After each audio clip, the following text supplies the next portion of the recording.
Hi, it's Jessie here at Sarah Honda. I am going to do another how-to video. I'm just going to show you a couple safety features that are on most of our models and trims. So on the steering wheel here on the right, you will see our adaptive cruise control and lane keep assist. So we'll start with the adaptive cruise control. This feature is great.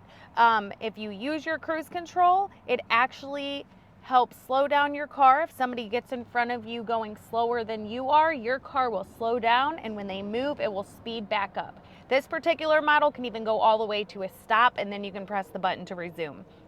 To use that feature, you're going to push this button right here, the adaptive cruise control. It will show up on your dashboard interface up there. Once you are up to speed, you are going to press this button to set it. This button right here is going to be the distance. You can make it longer, 4 car lengths apart, or go all the way down to 1. So that distance is going to be what your vehicle goes up to the car in front of you.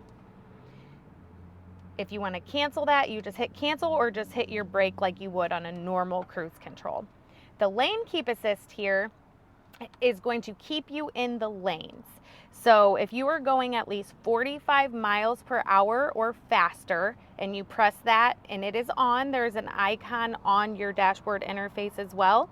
When you are going 45 miles per hour or faster and it detects the lines, it will light up. That will keep you in the lanes. If you did try to get over without your blinker, it will sort of resist you, but if you need to, it's not going to stop you if you need to pull hard enough. But these will keep you in the lanes. It'll help you on long trips, and just a couple safety features that we have on most of our trims.